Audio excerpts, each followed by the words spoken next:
नमस्कार, मैं जया भट्टाचार्य गुलदस्ता से इतिहास तथा साहित्यकारों की रचनाओं को अपनी आवाज़ के ज़रिए आप तक पहुंचाने का प्रयास करती हूं।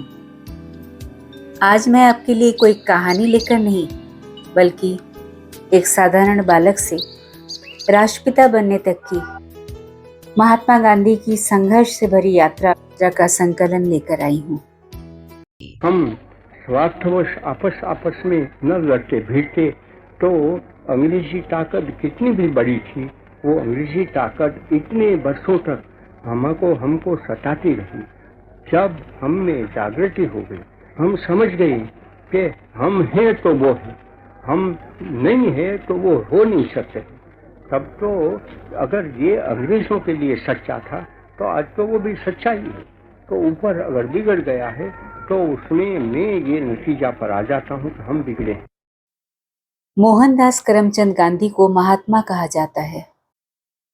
वो एक चतुर राजनेता थे जिन्होंने अंग्रेजों की हुकूमत से भारत को आजाद कराने की लड़ाई लड़ी और गरीब भारतीयों के हक के लिए आवाज उठाई थी।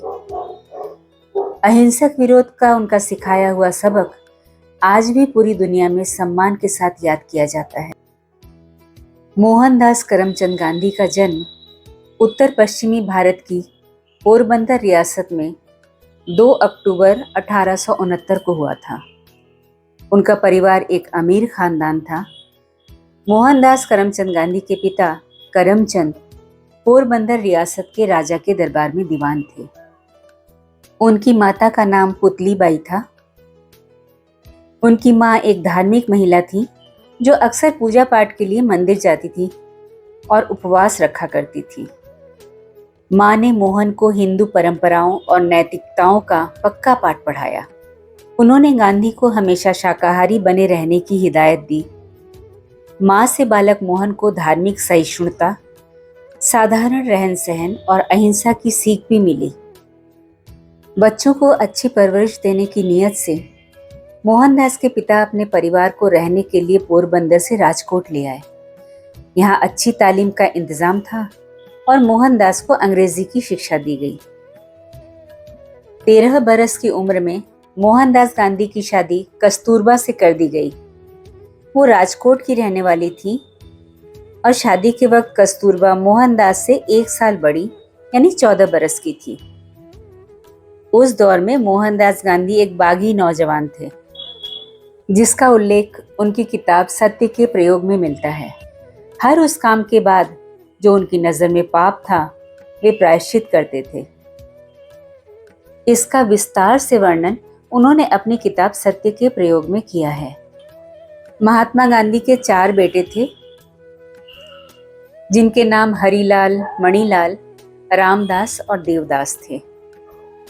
मोहनदास गांधी बंबई के भावनगर कॉलेज में पढ़ाई कर रहे थे, लेकिन वो यहाँ खुश नहीं थे। तभी उन्हें लंदन के मशहूर इनर टेम्पल में कानून की पढ़ाई करने जाने का प्रस्ताव मिला। परिवार के बुजुर्गों ने मोहनदास को समझाया कि विदेश पढ़ने जाने पर वो जात से बाहर कर दिए जाएंगे, लेकिन बड़ों के ऐतराज को दरकिनार करके गांधी पढ़ने के लिए लंदन चले गए। लंदन में मोहनदास गांधी पूरी तरह पश्चिमी रंग ढंग में रंग गए, लेकिन लंदन में उस वक्त चल रहे शाकाहारी आंदोलन में उन्हें अपने लिए भाईचारा दिखा और वो उससे जुड़ गए। साथ ही लंदन की थियोसॉफिकल सोसाइटी से भी उन्हें अपने बचपन में मिली हिंदू मान्यताओं की सीख की ओर लौटने की प्रेरणा मिली, जो मोहनदास की मां ने सिखाए थे। मोहनदास दोबारा अपनी जड़ों की तरफ लौटने लगे। थियोसॉफिकल सोसाइटी की प्रेरणा से उन्होंने विश्व बंधुत्व का अपना सिद्धांत बनाया, जिसमें सभी इंसानों और धर्मों को मानने वालों को बराबरी का दर्जा देने का सपना था। कानून की पढ़ाई पूरी करने के बाद मोहनदास गांधी भारत लौट आए और वकालत करने लगे। वो अपना पहला मुकदमा हार गए। इसी दौरान उन्हें एक अंग्रेज अधिकारी के घर से बाहर निकाल दिया गया। इस घटना से बेहद अपमानित मोहनदास गांधी को दक्षिण अफ्रीका में काम करने का प्रस्ताव मिला, जो उन्होंने फौरन स्वीकार कर लिया। दक्षिण अफ्रीका में जब वो ट्रेन के फर्स्ट क्लास डिब्बे में सफर कर रहे थे तो मोहनदास गांधी को एक अंग्रेज ने सामान समेत डिब्बे से बाहर फेंकवा दिया। दक्षिण अफ्रीका में अप्रवासी भारतीयों से हो रहे सौतेले बर्ताव और भेदभाव के खिलाफ उन्होंने दक्षिण अफ्रीका में इंडियन कांग्रेस की स्थापना की। यहाँ के नटाल सूबे में गांधी ने भारतीयों को बाकी समाज से अलग रखने के खिलाफ लड़ना शुरू किया। दक्षिण अफ्रीका में भारतीयों के अधिकारियों के लिए इस संघर्ष के दौरान ही गांधी ने स्वशुद्धिकरण और सत्याग्रह जैसे सिद्धांतों के प्रयोग शुरू किए, जो उनके अहिंसा के व्यापक विचार का हिस्सा थे। इसी दौरान गांधी ने ब्रह्मचर्य का प्रण लिया और सफेद धोती पहननी शुरू कर दी, जिसे हिंदू परंपरा में गमी का वस्त्र माना जाता है। 1913 में मोहनदास गांधी ने दक्षिण अफ्रीका में रह रहे भारतीयों पर लगाए गए 3 पाउंड के टैक्स के खिलाफ आंदोलन शुरू किया। इस आंदोलन के दौरान पहली बार मोहनदास गांधी ने दक्षिण अफ्रीका में काम कर रहे भारतीय मजदूरों, खनन कर्मियों और खेतिहर मजदूरों को एकजुट किया और उनके अगुवा बने। पिछले कई वर्षों के अपने संघर्ष की मदद से मोहनदास गांधी ने 2221 लोगों के साथ नटाल से ट्रांसवाल तक विरोध की पदयात्रा निकालने का फैसला किया। इसे उन्होंने आखिरी सविनय अवज्ञा का नाम दिया। इस यात्रा के दौरान ही गांधी को गिरफ्तार कर लिया गया। उन्हें 9 महीने कैद की सजा सुनाई गई, लेकिन उनकी शुरू की गई हड़ताल और फैल गई, जिसके बाद दक्षिण अफ्रीका की अंग्रेज हुकूमत को भारतीयों पर लगाया गया टैक्स वापस लेना पड़ा और गांधी को जेल से रिहा करने पर मजबूर होना पड़ा। दक्षिण अफ्रीका में ब्रिटेनी हुकूमत के विरुद्ध गांधी की इस जीत को इंग्लैंड के अखबारों ने जमकर प्रचारित किया। इस कामयाबी के बाद गांधी अंतर्राष्ट्रीय स्तर पर जाने पहचाने जाने लगे। दक्षिण अफ्रीका में अपने आंदोलन की कामयाबी के बाद मोहनदास गांधी एक विजेता के तौर पर स्वदेश लौटे। भारत आने के बाद मोहनदास गांधी और कस्तूरबा ने तय किया कि वो रेलवे के 3रे दर्जे के डिब्बे में पूरे भारत का भ्रमण करेंगे। इस भारत यात्रा के दौरान गांधी ने अपने देश की गरीबी और आबादी को देखा तो उन्हें जबरदस्त सदमा लगा। इसी दौरान गांधी ने अंग्रेजी हुकूमत के लाए हुए काले कानून रॉलेट एक्ट के विरोध का ऐलान किया। इस कानून के तहत सरकार को यह ताकत मिल गई थी कि वो किसी भी नागरिक को केवल चरमपंथी के शक में गिरफ्तार कर जेल में डाल सकती थी। मोहनदास गांधी के कहने पर पूरे देश में हजारों लोग इस एक्ट के खिलाफ सड़कों पर उतरे। तमाम शहरों में विरोध प्रदर्शन हुए, लेकिन इस दौरान कई जगह हिंसा भड़क उठी। अमृतसर में जनरल डायर ने 20,000 लोगों की भीड़ पर गोली चलवा दी, जिसमें 400 से ज्यादा लोग मारे गए और 1300 से अधिक लोग जख्मी हो गए। इस हत्याकांड के बाद गांधी को ये यकीन हो गया कि उन्हें भारत की आजादी का आंदोलन शुरू करना चाहिए। अपनी बढ़ती लोकप्रियता की वजह से गांधी अब भारतीय राष्ट्रीय कांग्रेस का प्रमुख चेहरा बन गए थे। वो ब्रिटेन से भारत की आजादी के आंदोलन के भी अगुवा बन गए। संघर्ष के लिए महात्मा गांधी ने भारतीय राष्ट्रीय कांग्रेस को जनमानस के बीच लोकप्रिय पार्टी बनाया। उससे पहले कांग्रेस अमीर भारतीयों का एक समूह भर हुआ करती थी। गांधी ने धार्मिक सहिष्णुता और सभी धर्मों को आजादी के आधार पर भारत के लिए आजादी मांगी।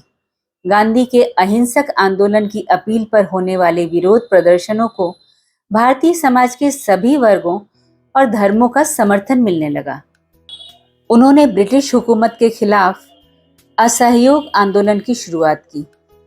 गांधी की अपील पर भारत की जनता ने ब्रिटिश सामानों का बहिष्कार करना शुरू कर दिया। इसके जवाब में ब्रिटेनी हुकूमत ने गांधी को देशद्रोह के आरोप में गिरफ्तार कर लिया। उन्हें 2 साल तक जेल में रखा। जब एक अखबार ने गांधी पर पाखंड का आरोप लगाया तो उन्होंने कहा कि मैं भारत का देसी लिबास पहनता हूं क्योंकि ये भारतीय होने का सबसे आसान और कुदरती तरीका है। अब अंग्रेज हुकूमत के लिए गांधी के आंदोलन और उनकी मांगों की अनदेखी करना मुमकिन नहीं रह गया था। इसलिए ब्रिटिश सरकार ने भारत के राजनीतिक भविष्य पर बातचीत करने के लिए लंदन में एक गोलमेज सम्मेलन यानी राउंड टेबल कॉन्फ्रेंस बुलाया, लेकिन इस चर्चा से अंग्रेजों ने सभी भारतीयों को दूर ही रखा। इससे गांधी बहुत नाराज हुए। उन्होंने अंग्रेजों के नमक कानून के खिलाफ अभियान शुरू कर दिया। उस वक्त के ब्रिटिश कानून के मुताबिक भारतीय नागरिक न तो नमक जमा कर सकते थे और न ही उसे बेच सकते थे। इसके चलते भारतीयों को अंग्रेजों से भारी कीमत पर नमक खरीदना पड़ता था। गांधी ने हजारों की भीड़ के साथ दांडी यात्रा निकाली और ब्रिटिश हुकूमत के प्रतीकात्मक विरोध के तौर पर नमक बनाकर कानून तोड़ा। इसके चलते अंग्रेजों ने उन्हें गिरफ्तार कर लिया। गांधी का आंदोलन बहुत फैल गया। हजारों लोगों ने अंग्रेज हुकूमत को टैक्स और राजस्व अदा करने से मना कर दिया। आखिरकार अंग्रेज सरकार को झुकना पड़ा। तब गांधी गोलमेज सम्मेलन यानी राउंड टेबल कॉन्फ्रेंस में भाग लेने के लिए लंदन रवाना हो गए। नमक सत्याग्रह के बाद एक मुट्ठी नमक बनाते हुए गांधी ने कहा था, इस एक मुट्ठी नमक से मैं ब्रिटिश साम्राज्य की जड़ें हिला रहा हूं। गांधी लंदन में हो रहे राउंड टेबल कॉन्फ्रेंस में शामिल होने वाले भारतीय राष्ट्रीय कांग्रेस के इकलौते प्रतिनिधि थे। भारतीय परिधान में लंदन के इस सम्मेलन में पहुंचकर उन्होंने भारत की एक ताकतवर छवि पेश की थी, लेकिन राउंड टेबल कॉन्फ्रेंस गांधी के लिए विफल हो गया। ब्रिटिश साम्राज्य भारत को आजाद करने को तैयार नहीं था। साथ ही मुसलमान, सिख और दूसरे भारतीय प्रतिनिधि गांधी के साथ नहीं थे, क्योंकि उन्हें नहीं लगता था कि गांधी सभी भारतीयों का प्रतिनिधित्व करते थे। हालांकि गांधी को ब्रिटिश बादशाह जॉर्ज पंचम से मिलने का मौका मिला। साथ ही गांधी ने लंकाशायर स्थित मिल के मजदूरों से भी मुलाकात की। इन सार्वजनिक मुलाकातों से गांधी को खूब शोहरत मिली। साथ ही भारत की राष्ट्रवादी मांग के लिए ब्रिटिश जनता की हमदर्दी भी उन्होंने हासिल की। गांधी के इस ब्रिटेन दौरे के बारे में ताकतवर ब्रिटिश राजनेता विंस्टन चर्चिल ने कहा था, ये बहुत डरावना और घृणास्पद है कि श्री गांधी, जो एक देशद्रोही और औसत दर्जे के वकील हैं, अब अपनी नुमाइश फकीर के तौर पर कर रहे हैं। गोलमेज सम्मेलन में यानी राउंड टेबल कॉन्फ्रेंस में अपनी नाकामी के बाद गांधी ने भारतीय राष्ट्रीय कांग्रेस के अध्यक्ष का पद छोड़ने का फैसला किया। पार्टी के भीतर वो हाशिए पर चले गए थे। जब चर्चिल ने नाजियों के खिलाफ जंग में भारत को ब्रिटेन का समर्थन करने को कहा, तो गांधी इस बात पर भी अड़ गए कि भारत को तब तक ब्रिटेन का नाजियों के खिलाफ जंग में समर्थन नहीं करना चाहिए जब तक भारतीय अपने ही घर में गुलाम है। अब गांधी ने ब्रिटिश हुकूमत के खिलाफ एक नए अहिंसक आंदोलन अंग्रेजों भारत छोड़ो की शुरुआत की। आंदोलन की शुरुआत में ही गांधी और उनकी पत्नी कस्तूरबा को जेल में बंद कर दिया गया। इसके बाद गांधी को जेल से रिहा करने की मांग को लेकर पूरे देश में हिंसक आंदोलन शुरू हो गए, लेकिन ब्रिटिश प्रधानमंत्री विंस्टन चर्चिल झुकने के लिए तैयार नहीं थे। जेल में ही गांधी की पत्नी कस्तूरबा की मौत हो गई।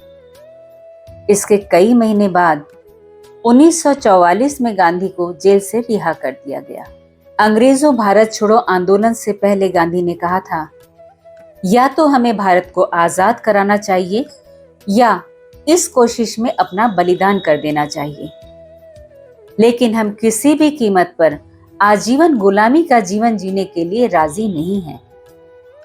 भारतीयों के बीच बढ़ती आजादी की मांग दिनों दिन तेज होती जा रही थी। आखिरकार मजबूर होकर ब्रिटिश सरकार ने भारत की आजादी के लिए चर्चा करनी शुरू की, लेकिन इसका नतीजा वो नहीं निकला जिसके लिए गांधी इतने दिनों से संघर्ष कर रहे थे। माउंटबेटन प्लान के तहत भारत का विभाजन करके भारत और पाकिस्तान नाम के दो स्वतंत्र देश बनाए गए। ये बंटवारा धार्मिक आधार पर हुआ था। राजधानी दिल्ली में जिस वक्त देश आजादी का जश्न मना रहा था, लेकिन एकजुट देश का गांधी का सपना बिखर गया था। बंटवारे की वजह से बड़े पैमाने पर हत्याएं और खून खराबा हुआ। करीब 1 करोड़ लोगों को अपना घर बार छोड़ना पड़ा। दुखी होकर गांधी दिल्ली शहर छोड़कर कलकत्ता रवाना हो गए ताकि हिंसा को रोककर वहां शांति स्थापित कर सकें। देश के बंटवारे की वजह से जबरदस्त हिंसा हुई। कलकत्ता से गांधी दिल्ली लौटे। ताकि वहां रह रहे उन मुसलमानों की हिफाजत कर सकें जिन्होंने पाकिस्तान जाने के बजाय भारत में ही रहने का फैसला किया था। गांधी ने इन मुसलमानों के हक के लिए अनशन शुरू किया। इसी दौरान एक दिन जब वो दिल्ली के बिरला हाउस में एक प्रार्थना सभा में जा रहे थे तो उन पर एक हिंदू कट्टरपंथी ने हमला कर दिया। गांधी के सीने में 3 गोलियां मारी गईं। हिंदू कट्टरपंथियों के गढ़ में गांधी की मौत का जश्न मनाया गया, लेकिन ज्यादातर भारतीयों के लिए महात्मा गांधी की मौत एक राष्ट्रीय आपदा थी। दिल्ली में जब महात्मा गांधी की अंतिम यात्रा निकली तो उसमें 10 लाख से ज्यादा लोग शामिल हुए थे। यमुना किनारे उनका अंतिम संस्कार किया गया। पूरी दुनिया में लोगों ने अहिंसा और शांति के पुजारी इस शख्स के गुजर जाने का मातम मनाया। गांधी अपने जीते जी एकीकृत भारत का सपना पूरा होते नहीं देख सके। मौत के बारे में खुद महात्मा गांधी ने कहा था, मौत के बीच जिंदगी अपना संघर्ष जारी रखती है। असत्य के बीच सत्य भी अटल खड़ा रहता है। चारों ओर अंधेरे के बीच रोशनी चमकती रहती है। मृत्यु के समय महात्मा गांधी की उम्र 79 ईयर्स यानी 79 साल थी। अपने 79 साल की जिंदगी में उन्होंने 17 बड़े अनशन किए, जिनमें 144 दिन भूखे रहे।